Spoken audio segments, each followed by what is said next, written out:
Buenas tardes. Este grupo está conformado por Sandra Miranda, Luz Báez, Lucila Ramírez, Zuleima Villa y Kelly Rincón. Hoy hablaremos un poco del libro de Lacan para principiantes. Jacques Lacan nació el 13 de abril de 1901, hijo de Charles Lacan y de Emily Baudry. Lacan ingresó en Stanislas, un prestigioso colegio católico donde se destacó en teología y en latín. En 1920 inició sus estudios de medicina y en 1926 se especializó en psiquiatría.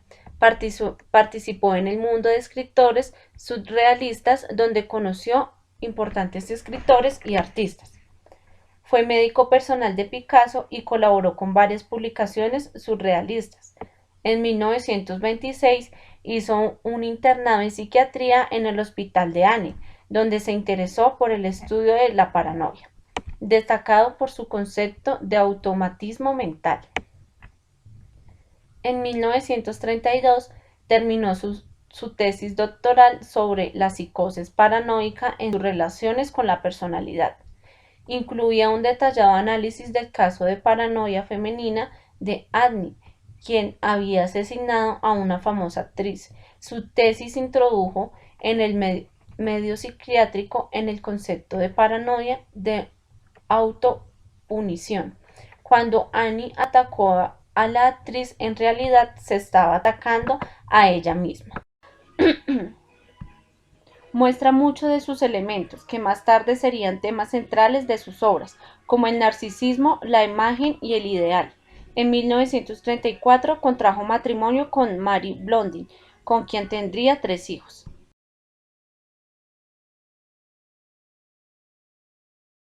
Desarrolló su tesis capturado en una imagen. Con observaciones en la psicología infantil decía que el niño se identifica con una imagen que está fuera de él y que puede ser una imagen real en el espejo o simplemente la imagen de otro niño.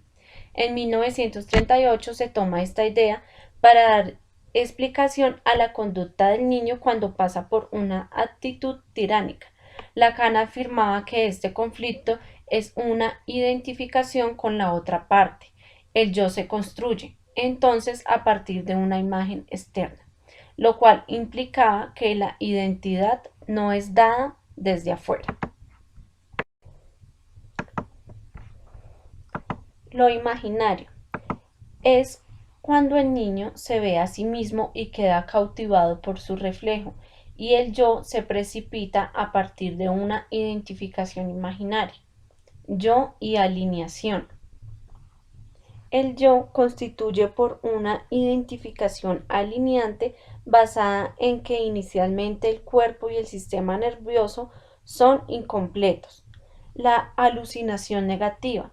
El yo parece íntegro y completo, pero más allá de que hay una descoordinación de su propio cuerpo, no retomo algunos conceptos sobre el yo de Freud, conociendo como alucinación negativa.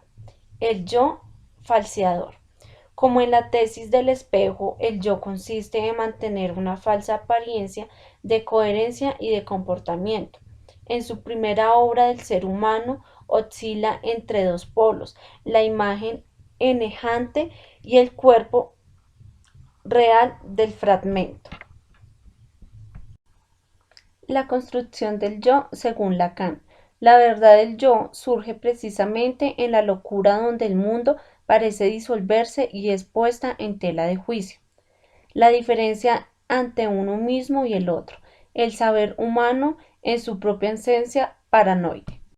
La Segunda Guerra Mundial sirvió en el ejército y luego en el hospital militar. Allí estableció una relación con Silvia, con quien se casaría y de esta unión nacería su hija Judith.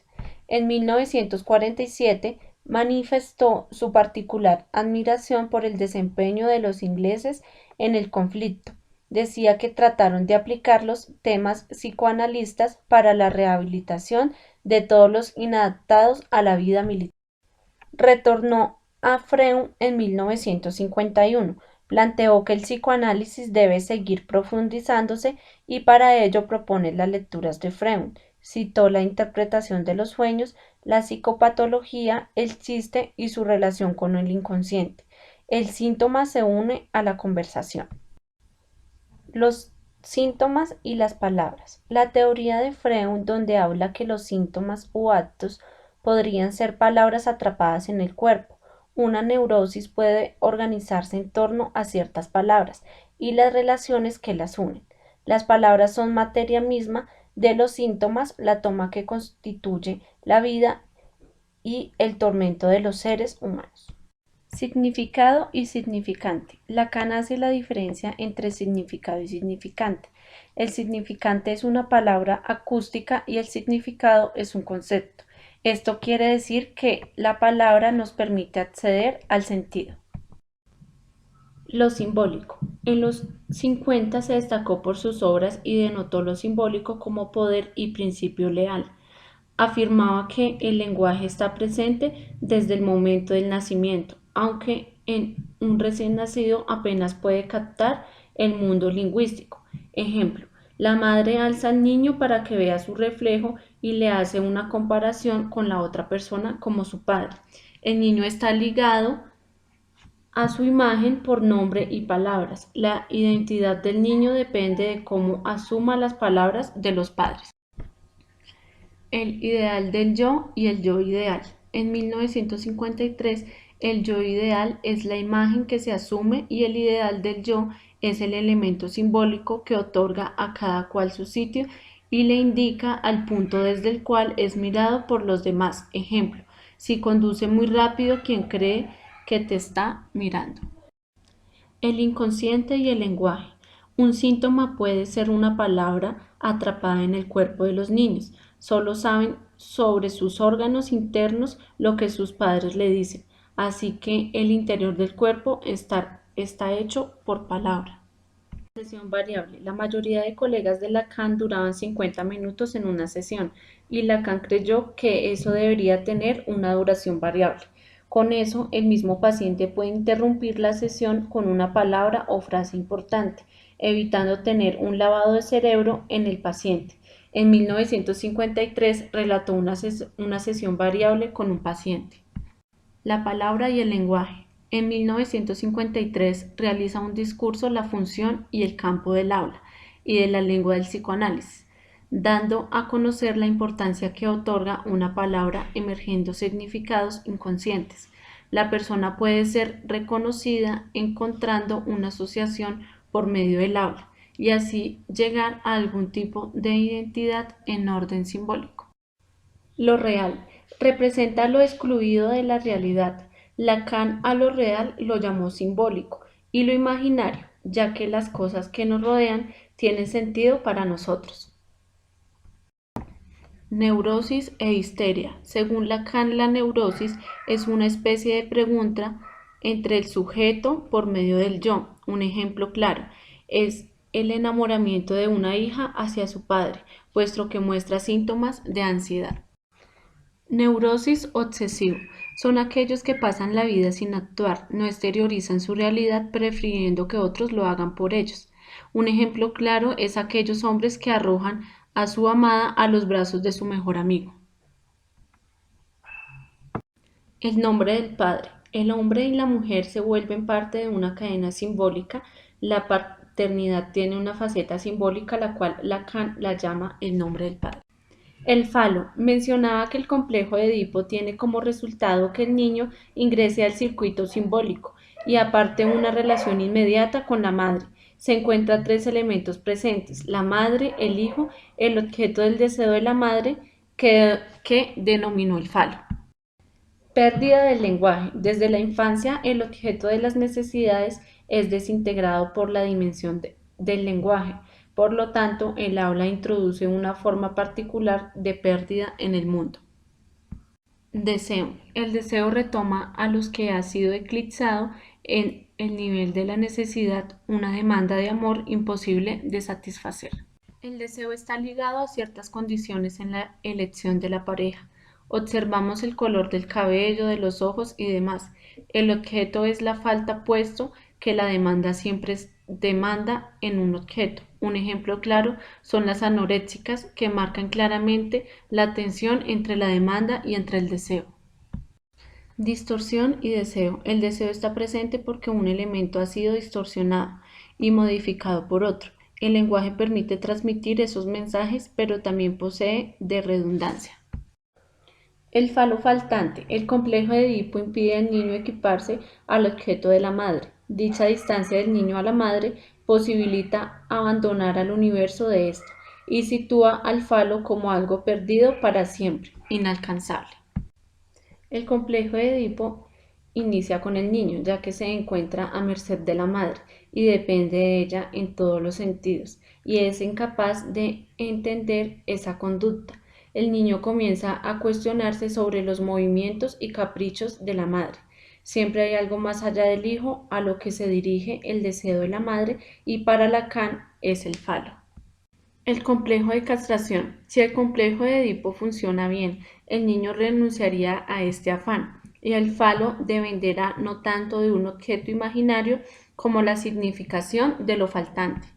En 1960, Lacan veía la dinámica del grafo del deseo, donde tenía conexión el inconsciente y las pulsiones. Ejemplo, las relaciones con la imagen especular están ligadas al habla y al lugar que asigna el niño, su madre o cuidadora, pero por mucho que la madre le hable al niño, él no comprende el lenguaje. Desde que nace lo toma como una lengua extranjera.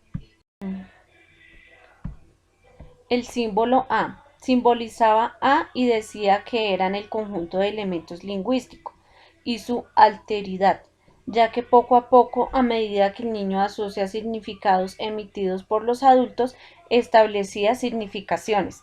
Ejemplo, cuando el niño llora, la madre le dará el biberón, aunque el motivo del llanto no fuera por hambre. El menor lo asocia llanto, biberón.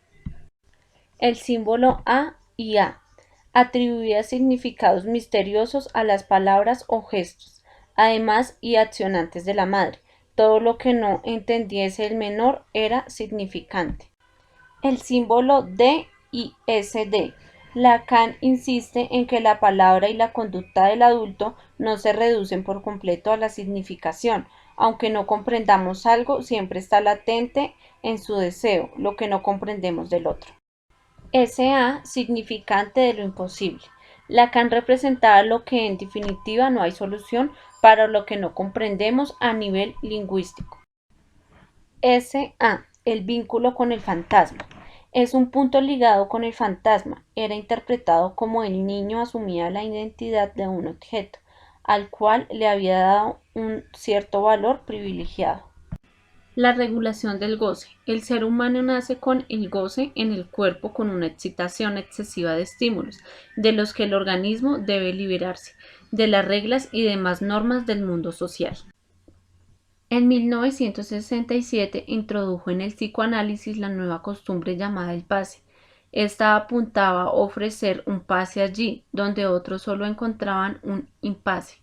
Sigue siendo materia de acalorados debates en la comunidad analítica y constituyente una de las interesantes áreas de investigación del psicoanálisis.